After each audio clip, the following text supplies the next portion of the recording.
सबसे ज्यादा बाहर आपको क्या चीज आप मिस करते हैं ईद के हवाले से? कसाईयों का बंदोबस्त करना, कसाब वाले कपड़े पहन के और साथ गोश्त वोश्त भी बनाना। इनमें से आपके बेहतरीन दोस्त कौन है? काशिफ अब्बासी, आरिफ हमीद भट्टी, वसीम बादामी। इस वक्त पाकिस्तान में बेहतरीन न्यूज चैनल कौन सा काम कर रहा है? डिजिटल मीडिया के लोग अच्छा काम कर रहे हैं। कौन सी पार्टी आप ज्वाइन करेंगे? इकरारुल हसन की पार्टी या जवाद अहमद की पार्टी? अपना वोट जाया कर दूंगा। अच्छा। बेहतरीन फीमेल एंकर कौन है आपके ख्याल से? गरीदा फारूकी, मारिया मेमन या समीना पाशा? देखें तो खाने का भी शौक है अगर, तो क्या सबसे अच्छा बना लेते हैं? पराठों में मुख्तलिफ वैरायटीज हैं मेरे पास। फैसल वावडा, कहानी, बाबर आजम, बाबर आजम बेहतरीन, इमरान खान, मोहसिन नकवी, न घर के न घाट के, चाहत फतेह अली खान। वो तो तकलीफें जारियां हैं। अच्छा। बिलावल भुट्टो को क्या मशवरा देंगे? बिलावल भुट्टो को मशवरा देंगे कि अपने वाले साहब से पूछ रहे हैं। फील्ड मार्शल आसिम मुनीर साहब। बहुत से लोग तो ये कह रहे हैं कि ये खुद अपने वजन से गिर जाएंगे क्योंकि मईशत इनसे संभलने की बजाय उल्टा नेगेटिव में जा रही है। बिजली के सार्फिन से 19 खरब रुपया इन्होंने 3 सालों में वसूल किया। तो वो कहते थे तो माफी मांग के इस हकदार को बुला के लाएं। डार आएगा और डॉलर जो है वो उसको उड़ा कर ले जाएगा। आप लोगों पर भी तनकीद होती है जो बाहर मौजूद है, वो कहते हैं देखिए आप खुद तो महफूज जगहों पर हैं और इसलिए ये बात करते हैं। बांग्लादेश को देख लें, श्रीलंका को देख लें, नेपाल को देख लें, तो लोग बाहर आते हैं तो ही चीजें बेहतर होती हैं। अस्सलाम वालेकुम व्यूअर्स, मैं हूं समीना पाशा। उम्मीद है आप लोग बिल्कुल खैरियत से होंगे और ईद के जो मौके हैं उससे फुल फ्लेज किस्म की खुशियां भी मना रहे होंगे और कुछ खूब गोश्त वगैरह भी उड़ा रहे होंगे। तो ये ईद वैसे तो जाहिर है जिस तरह के माशी हालात में आई है, बड़े लोगों की जाहिर है जेब इस वक्त तंग है, तो इसमें खास तौर पर ख्याल रखना चाहिए कि जो इर्द गिर्द आपके लोग हैं वो आपकी खुशियों में शामिल हो सकें। और खास तौर पर परदेसियों को याद रखें क्योंकि कुछ परदेसी ऐसे होते हैं जो खुशी से बेचारे परदेसी नहीं होते बल्कि वो मजबूरन परदेश में पनाह लेने पर मजबूर होते हैं। तो मैंने इस दफा ये सोचा कि लाजमी तौर पर अपने ऐसे दोस्तों को, भाइयों को और ऐसे कॉलीग्स को जो कि इस वक्त बैरून मुल्क मुकीम हैं और वहां पर वतन की यादों के साथ ईद मनाते हैं, तो उनको भी अपनी खुशियों में आज हम शरीक करेंगे। तो आज मेरे साथ मौजूद हैं साबिर शाकिर साहब, किसी तारुफ के मोहताज नहीं है, आप सबके फेवरेट हैं और आप सब उन्हें देखते हैं। तो आज उनसे जरा हल्की फुल्की गुफ्तगू भी होगी ईद की मुनासबत से और साथ साथ उनसे कुछ दिलचस्प सवालात भी पूछेंगे। तो अस्सलाम वालेकुम साबिर भाई, ईद मुबारक आपको। खैरियत से हैं आप? वालेकुम सलाम, आप सबको ईद मुबारक। और ख़ास तौर पे जो नाजरीन हैं, व्यूअर्स हैं पाकिस्तान में, दुनिया भर में जहाँ जहाँ आपको देखा और सुना जाता है उन सबको जी ईद मुबारक।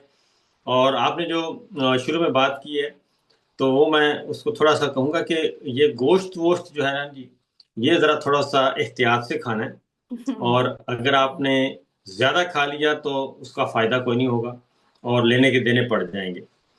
तो गोश्त खाने में एहतियात करें। दूसरी बात यह है कि फ्रिज में कम से कम ना रखें।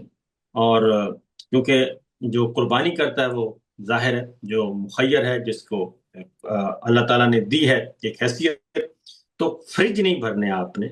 और क्योंकि मुझे पता है कि कई दिन पहले फ्रिज खाली करना शुरू हो जाते हैं, फ्रिज भी और फ्रीजर भी, और उसमें फिर सफाई होती है स्टॉक किया बाकायदा। जाता है। जी हाँ, तो नहीं, ये है सूरत हाल। ये आपका मशवरा तो अच्छा है, लेकिन साबिर भाई आपको पता है जिस तरह के माशी हालात में ईद आ रही है ना, अब तो मेरा हाँ ख्याल है जी। कि जो एक तो पहले बहुत बड़ी तादाद में लोग करते थे ईद, और मुखय्यर हजरात भी और जो नॉर्मल मिडिल क्लास तबका था वो भी कुर्बानी करता था।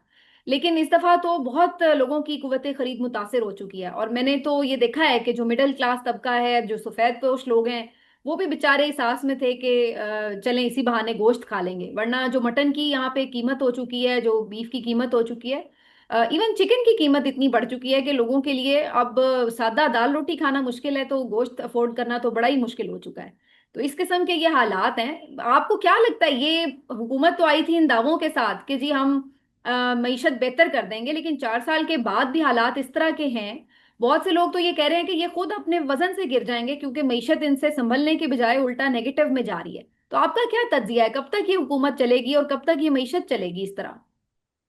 देखिए, ये मईशत ठीक करने आए थे सिर्फ अपनी, और अपनी मईशत इनकी बिल्कुल स्टेबल है, बल्कि दिन दुगनी रात चौगनी तरक्की कर रही है। और इनके तमाम मुकदमात ख़त्म हो चुके हैं और इनको किकबैक्स उसी तरह मिल रहे हैं।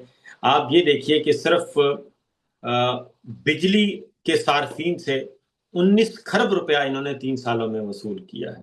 बिजली के सार्फिन से 19 खरब। हम्म। और इसी तरीके से अगर आप पेट्रोलियम पे चले जाएं तो पेट्रोलियम की तो कोई है ही, हद ही नहीं है। सही। इस हद तक यानी कि खरबों रुपया ये कलेक्ट कर रहे हैं अवाम से।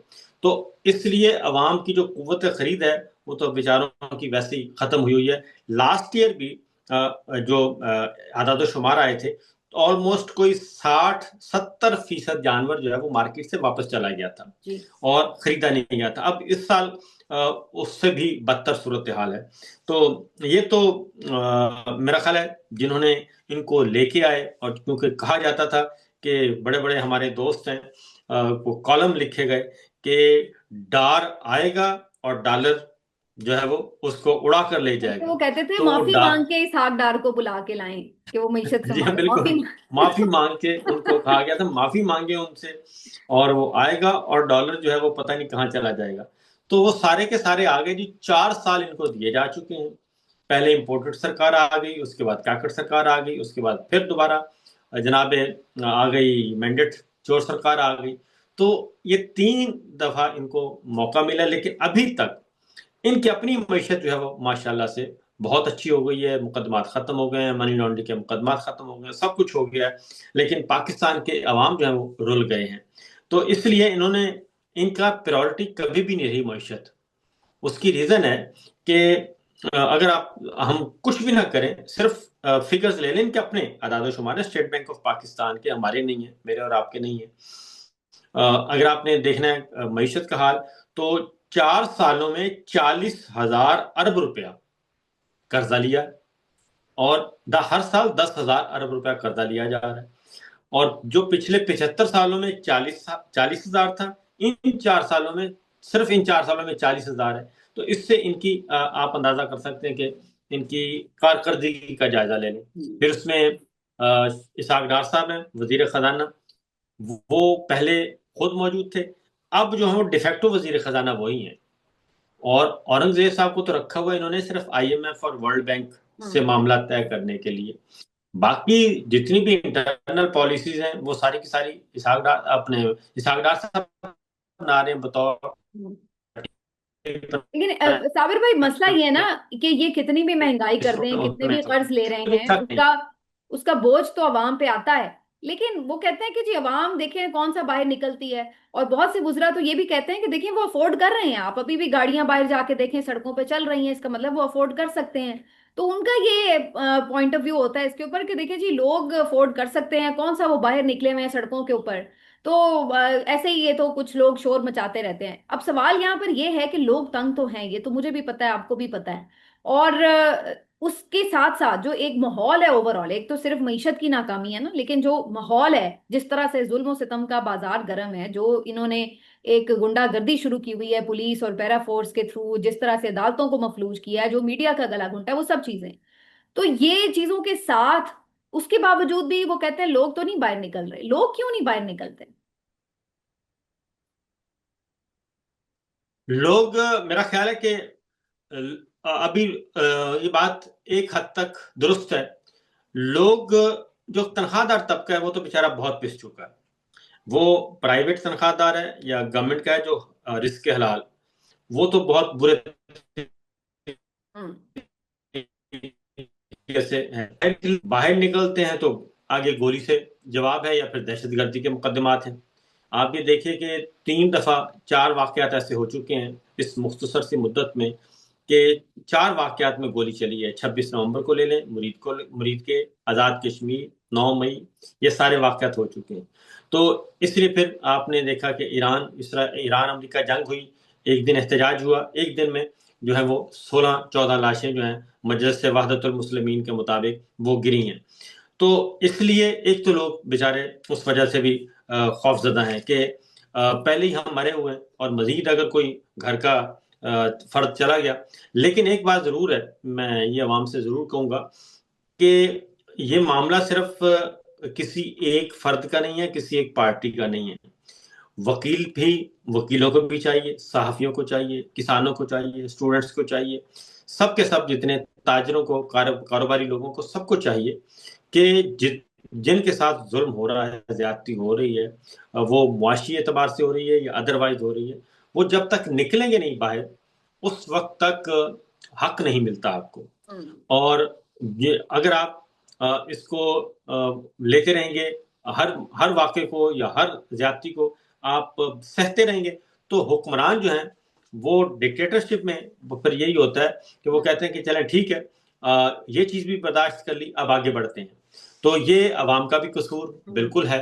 अवाम को बाहर निकलना चाहिए और उसके बाद फिर अगला लेकिन साबिर भाई इस मामले पर तो फिर कसूर ये है, पोजीशन है, आप उसको लोगों भी पर भी तनकीद होती है जो बाहर मौजूद है। वो कहते हैं देखिए आप खुद तो महफूज जगहों पर हैं और इसलिए ये बात करते हैं, लेकिन यहाँ पर देखें ना, यहाँ पर लोगों के साथ क्या होता है। आप लोगों को भी जान बचाने के लिए बाहर भागना पड़ा अल्टीमेटली, कि इसी तरह मुकदमात में होते, जेलों में होते या छुप रहे होते, कोई इस तरह की ही सूरत हाल में होते। तो फिर आम आदमी बेचारा वो कहाँ कब तक ये चीजें बर्दाश्त करेगा। तो अल्टीमेटली वो कहते हैं आप लोग बाहर बैठकर ये लेक्चर जरूर देते हैं, लेकिन यहाँ आकर तो आप भी नहीं ये सब बर्दाश्त कर सकते। अच्छा, उसमें ये बात उनकी सही है। जो बात हम बाहर बैठ के कर सकते हैं इसमें कोई शुबा नहीं है कि जो बाहर हम जिस आज़ादी से बात कर सकते हैं वो पाकिस्तान में बैठ के नहीं हो सकती। ये और, और,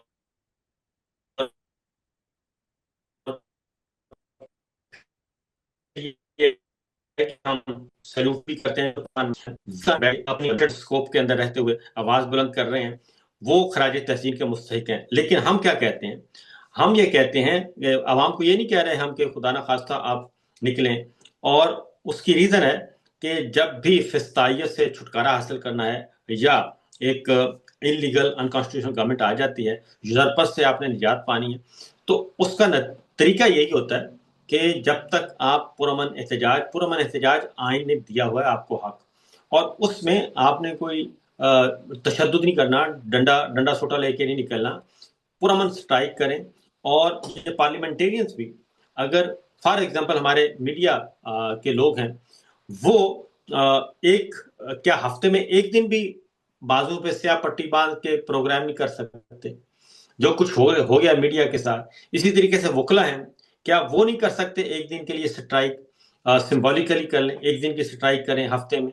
तो ये फिर इसी तरीके से किसान हैं, कारोबारी लोग हैं, क्योंकि ये शटर डाउन हड़ताल जो है वो उसका राइट है, ट्रेड यूनियंस हैं, उनको हक है आइन के तहत। तो उस तरीके से सिर्फ स्ट्रेटेजी तब्दील करने की जरूरत है। उसके तहत अगर आप आवाज बुलंद करेंगे तो ही प्रेशर आएगा हुक्मरानों पे, अदरवाइज आएगा नहीं। क्योंकि हमने देखा है, अपने पड़ोसी मुल्कों को भी देखा है, बांग्लादेश को देख लें, श्रीलंका को देख लें, नेपाल को देख लें, शाम को देख लें, तो लोग बाहर आते हैं तो ही चीजें बेहतर होती हैं। इस वक्त मसला सिर्फ मेरा और आपका नहीं है, या मसला कोई चंद लोगों का नहीं है। इस वक्त आइन जो है वो बार बार तोड़ा जा रहा है। उसके बाद आपकी जो जुडिशरी है उसकी जो आइनी हैसियत वो खत्म कर दी गई है। मीडिया को बिल्कुल बंद कर दिया गया है। तो ये सारी बातें, और फिर मीडिया को कैसे किया जाता है जी? ब्राइब करके। मैं एक रिपोर्ट पढ़ रहा था कि पहले साल सिर्फ पंजाब की, पहले साल उन्होंने 7 अरब रुपया खर्च किया। दूसरे साल भी अभी तक हुए हैं, तकरीबन अभी 2 महीने रहते हैं, तो 7-8 अरब रुपया खर्च किया जा चुका है। अगले साल के लिए 12 अरब रुपया मांगा जा रहा है। तो 12 अरब का मतलब है 1 अरब फी महीना, 1 अरब एक महीने में सिर्फ अपनी खर्च किया जाएगा पब्लिसिटी पे, अपनी इमेज बिल्डिंग पे और अपनी तस्वीरों पे। तो अगर आप ये काम नहीं करेंगे और आवाम को ये बताएंगे भी नहीं कि आपके ये राइट्स हैं, तो ये तो हमें बताना पड़ेगा आपने वजह तो खुद पाकिस्तान ही को। बता दी ना, फिर वो कैसे काली पट्टियां बंद है ना, अगर इश्तेहारात अगले दिन बंद हो गए तो फिर तो काली पट्टियां खुल जाएंगी, वो फिर कैसे देर चलेंगी। लेकिन बहरहाल वही बात है कि ये एक बड़ी संजीदा सी डिस्कशन है और बड़ी ऑन गोइंग सी डिबेट है। तो थोड़ी ईद का मौका है तो मैं चाह रही हूँ कि थोड़ा सा हम आपसे ईद की भी बातें करें, क्योंकि जाहिर है आप इस वक्त मुल्क से दूर हैं। तो पाकिस्तान में ईद कैसे आप सेलिब्रेट करते थे, और सबसे ज्यादा बाहर आपको क्या चीज आप मिस करते हैं ईद के हवाले से? पाकिस्तान में तो जी बड़ी मजे की आपस की बातें ईद होती थी, क्योंकि जानवर घर आता था। सबसे पहले तो खुद जाके लेके आते थे, और मैं बिल ऊंट करता था जी। और लेके आते थे उनको, उसके बाद घर में उसकी जरा खिदमत शिदमत भी करते थे, फिर उसकी कसाईयों का बंदोबस्त करना, और वो एक सेलिब्रेट करते थे। हम्म। और फिर एक बैठ जाना, वही कसाब वाले कपड़े पहन के, और साथ गोश्त वोश्त भी बनाना। तो ये सारे काम उनके साथ बैठ के करते थे, फिर तकसीम करना। हम्म। और ये बहुत अच्छा खासा एक इवेंट होता है। तो वो सारे काम जो हैं उसको मैं मिस करता हूँ, क्योंकि यहाँ पे जो बरतानिया में आप सिर्फ वो करते हैं, वो अगर आपने यहाँ पे कुर्बानी करनी है तो आप सिर्फ पैसे देते हैं, हम्म। और फिर वो सारा कुछ कसाई जो है वो खुद ही करता है, और आपको गोश्त दे देते बना के हैं, दे देते हैं, ठीक। बना के दे देते हैं। हम्म। और क्योंकि यहाँ पे घरों में करने का कोई रिवाज नहीं है, और हम्म। अदरवाइज भी जो मखसूस जगह है, मखसूस तरीकाकार है, उसके मुताबिक होता है। तो इस चीज को जाहिर है मैं 4 साल हो गए मिस कर रहा हूँ। तो एक और अलबत्ता इसका ये करता हूँ, मैं पाकिस्तान में कुर्बानी जो है वो होती है, तो मेरी गैर मौजूदगी में फिर वहां पे हो जाती है। वो फर्ज तो अदा हो जाता है, लेकिन वो जो चीजें जी एलिमेंट्स हैं वो मिस कर रहा होता है ना इंसान दूर रह के। जी हाँ। हाँ, वो ये कसाई बनने का जो है ना, कसाई वाला माहौल नहीं मौसमी कसाई तो नहीं बनता। है आप कहीं? हमारे यहाँ जैसे कुछ मौसमी सहाफी भी होते हैं, आपको पता है?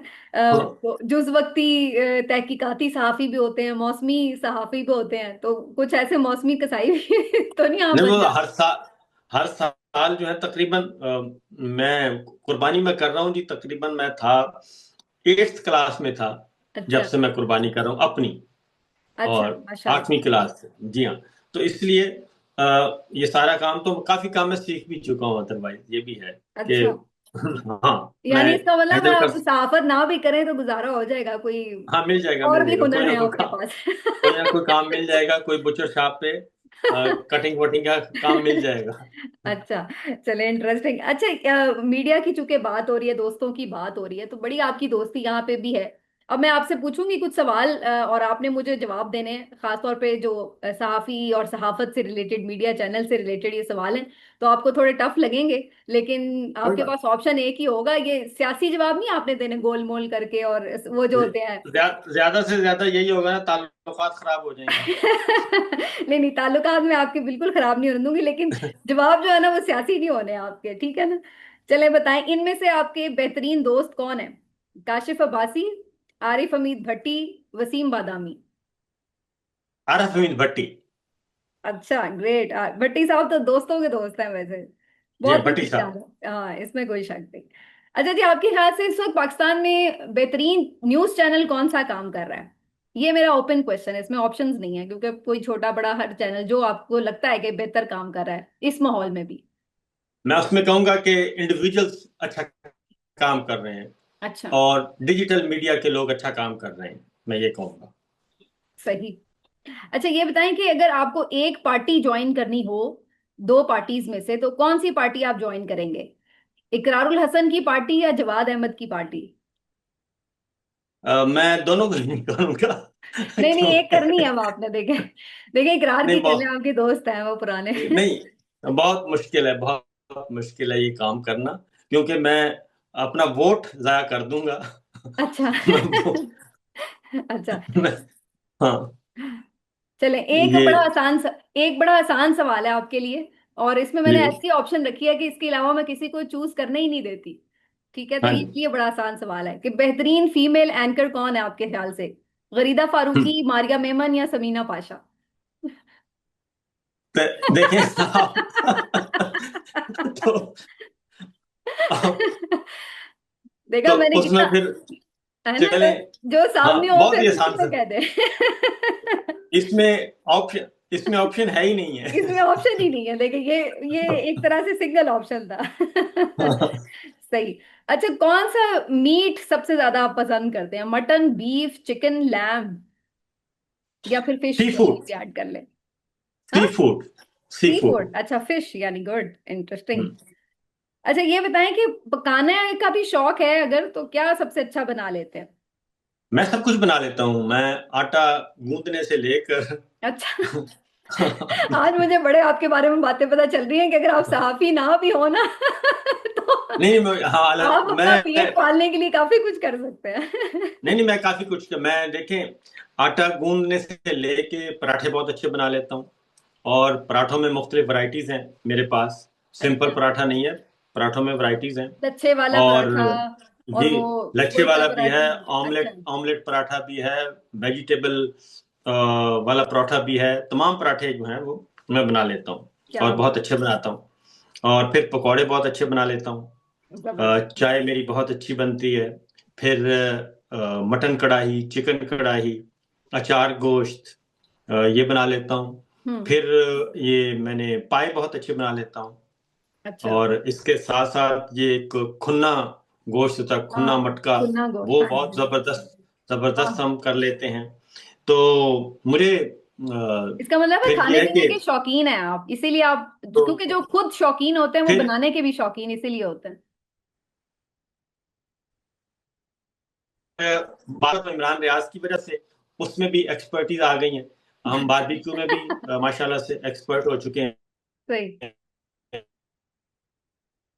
अच्छा, इंटरेस्टिंग। हैं। ये डिशेस जिन्हें हलवा बहुत अच्छा बनाते हैं। हम्म। जी हाँ, हलवा बना लेता हूँ, खीर बना लेता हूँ, कस्टर्ड बना लेता हूँ।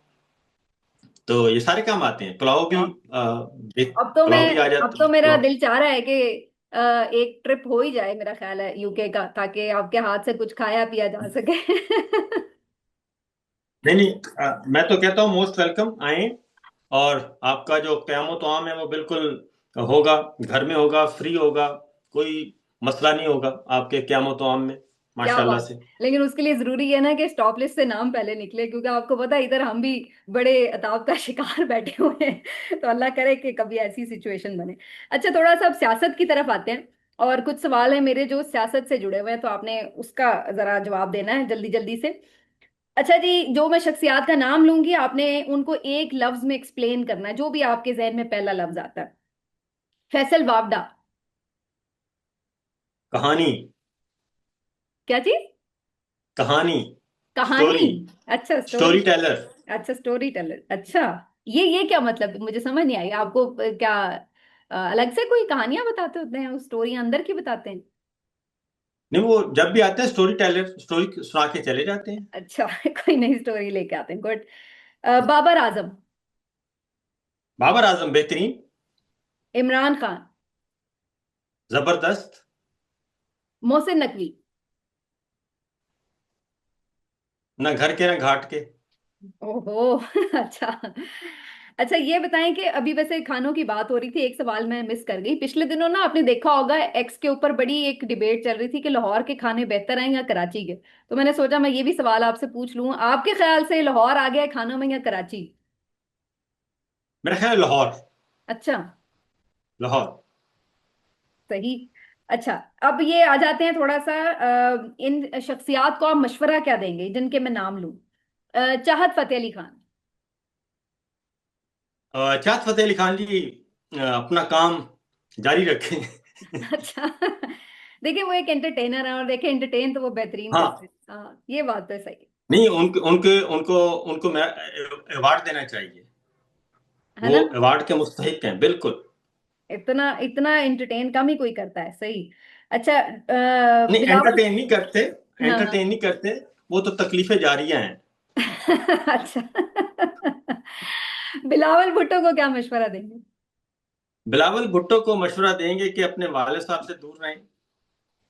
ये आप कैसा मशवरा दे रहे हैं? बंदा मशवरा देता है औलाद को कि भाई वालिद साहब का ख्याल रखें, खिदमत करें, उनके करीब रहें, आप कह रहे हैं दूर रहें। सियासी एतबार से मैं बात कर रहा हूँ। अच्छा। नहीं, लेकिन जरदारी साहब ने अच्छी सियासत नहीं वैसे की, तो उन्हें तो मुफाहमत का बादशाह कहा जाता है।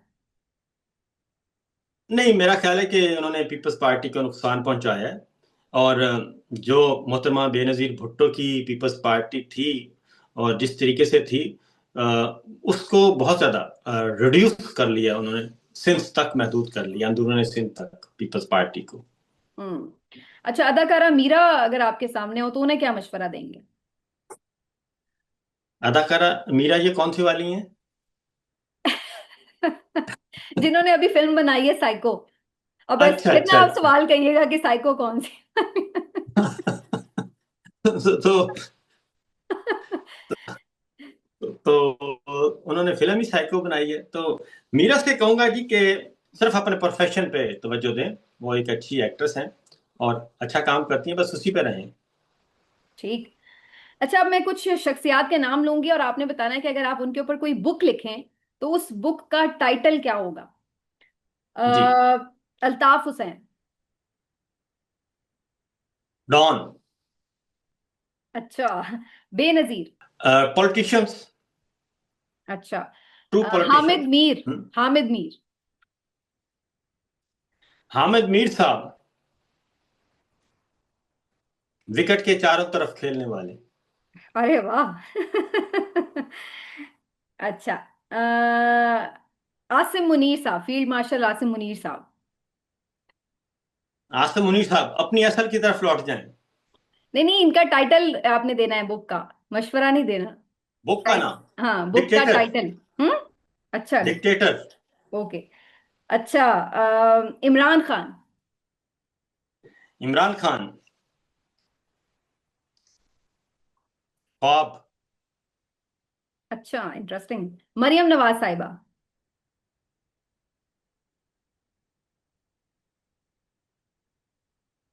इनका क्या नाम दिया जाए इनकी कोई किताब का? शरारत आ रही है अब आपके जहन में, मुझे लग रहा है। इनका इनका काम, इनका क्या नाम दिया जाए किताब का? इनका कोई अच्छा सा नाम दिया जाना चाहिए। है तो बेचारी आ गई हैं।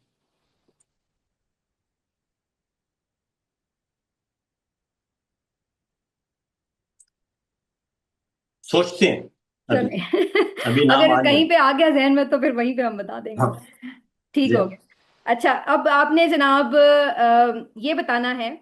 कुछ आपसे आपकी पर्सनल लाइकिंग्स के हवाले से क्वेश्चंस करूंगी मैं, ठीक है। ये बताएं कि आपके ख्याल से बेहतरीन क्रिकेटर, आपका पसंदीदा क्रिकेटर कौन है। पसंदीदा क्रिकेटर मौजूदा में कोई भी। या ओवरऑल? ओवरऑल। वो मेरा ख्याल है कि नहीं है। अच्छा, काफी सारे। क्रिकेटर तो अच्छे। हम्म। मियां दाद हैं, इमरान खान हैं, और वो इंजमामुल हक हैं, यूनुस खान हैं। ये ठीक। सब अच्छे प्लेयर्स हैं। ठीक। पसंदीदा सिंगर आपका। पसंदीदा सिंगर, जी। ये हमारे जी मेहदी हसन, नुसरत फतेह अली खान, क्या ये बात। अच्छे हैं। हाँ जी। अच्छा जौक पाया आपने साबिर भाई। अच्छा, ये बताएं आप के लिए बेहतरीन ड्रेस आप किसको समझते हैं जिसमें आप कंफर्टेबल फील करते हैं, शलवार कमीज या पैंट शर्ट। शलवार कमीज। ओके। अच्छा, अब आपने ना ये बताना है कि इन शख्सियात को, अगर ये जो काम कर रही हैं ये ना कर रही होती तो फिर क्या करती, क्या इनको कोई और काम कौन सा करना चाहिए था। इनमें जी सबसे पहले आप बताएं, शाहिद आफरीदी। शाहिद अफरीदी साहब को क्या काम करना चाहिए था? यानी आप यूं कह लें कि अगर ये क्रिकेटर ना होते तो क्या होते। क्रिकेटर ना होते तो ये वो सोशल मीडिया एक्टिविस्ट होते। अच्छा। शेर अफजल मरवत सियासतदान ना होते तो क्या होते। शेर अफजल मरवत साहब को वकालती करनी चाहिए। अच्छा। काशिफ अब्बासी साहब सहाफी ना होते तो क्या होते। रियल एस्टेट का बिजनेस कर रहे होते। अच्छा, इसका मतलब कहीं कर रहे हैं वो, आपने ये राज की बात बता दी। सही। अच्छा, शाहीन आफरीदी क्रिकेटर ना होते तो क्या होते। दामाद। दामाद, दामाद तो वैसे वो अभी भी हैं। अच्छा, ये बताएं कि इमरान खान, वैसे इमरान खान तो क्रिकेटर भी रहे हैं और वो तो सियासतदान भी रहे हैं, तो उन्होंने तो बड़े काम किए हुए हैं। लेकिन वो ये ना होते तो और क्या होते, वैसे वो तो कुछ भी हो सकते हैं वैसे। इमरान खान ऑलराउंडर हैं जी। वो उन्होंने जो काम भी किया है बड़ा भरपूर तरीके से किया है। बिल्कुल सही। अच्छा, अब एक दो क्वेश्चंस हैं आपसे जो आपकी पर्सनल ख्वाहिशात से मुताबिक हैं, बस उसके बाद फिर हम इसको वाइंड अप करेंगे। ये बताएं आपकी जिंदगी का यादगार तरीन लम्हा कौन सा है। यादगार तरीन लम्हे तो बेशुमार होते हैं। और अगर आप मुझसे यादगार तरीन लम्हा पूछें तो जब मैंने अपनी वालदा को उम्रे पे लेके गया था। वाह माशाल्लाह, क्या बात। और जिंदगी का सबसे मुश्किल तरीन लम्हा कौन सा था? मुश्किल तरीन लम्हा पाकिस्तान छोड़ना। हम्म। जिंदगी का कोई पछतावा है कि काश ये ना किया होता? अ, पछतावे होते रहते हैं, छोटे छोटे आते रहते हैं, क्योंकि बाज फैसले इंसान करता है वो फिर चेंज होते रहते हैं। हम्म। होता है कि उस वक्त ये फैसला ना किया होता। तो इस तरह के बेशुमार होते हैं, क्योंकि जो आप भी माशाल्लाह से एक प्रोफेशनल लाइफ है आपकी, मेरी भी प्रोफेशनल लाइफ है, तो ऐसे बहुत सारे लम्हात आते हैं। ठीक। अच्छा, ऐसा कोई दिन या ऐसी कोई ख्वाहिश जिसका आप शिद्दत से इंतजार कर रहे हैं? शिद्दत से इंतजार कर रहे हैं मैं वापस पाकिस्तान पहुंच जाऊं। मैं यही एक्सपेक्ट कर रही थी। अच्छा, कोई ख्वाहिश जो अब तक पूरी नहीं हुई? अल्हम्दुलिल्लाह, अल्लाह ताला से मेरे ताल्लुकात बहुत अच्छे हैं। और माशाल्लाह, क्या हाँ, बात। जबरदस्त हैं, आइडियल हैं। और कभी भी अल्लाह ताला ने मायूस नहीं किया। अल्लाह ताला आगे भी आपके लिए आसानियां पैदा करे, और जो थोड़ी बहुत मुश्किलात हैं अभी लाइफ में, अल्लाह ताला वो भी दूर करे, और जल्द आप अपने वतन वापस आ सकें। साबिर शाकिर भाई, बहुत बहुत शुक्रिया आपके वक्त का। और बहुत ही मजेदार इंटरव्यू था आपका, बड़ा मुझे मजा आया, और आपकी शख्सियत के मुख्तलिफ पहलू मेरा ख्याल है आज लोगों को जानने का मौका मिला है कि आप में कितना टैलेंट है, कूट कूट के भरा हुआ। तो वो यकीनन बहुत है। उन्होंने भी इंजॉय किया होगा ये इंटरव्यू। तो अपना बहुत ख्याल रखें, एक दफा फिर से आपको बहुत ईद मुबारक, बहुत शुक्रिया, इंशाल्लाह बहुत दोबारा मिलना होता शुक्रिया। रहेगा। थैंक आप यू सब सो भी मच। खुश रहें, अल्लाह ताला खुश रखे। अल्लाह हाफिज। अल्लाह हाफिज। तो नाज़रीन, ये था हमारा आज का स्पेशल ईद इंटरव्यू। इंशाल्लाह फिर आपसे मिलेंगे, अपना ख्याल रखिए, अल्लाह हाफिज।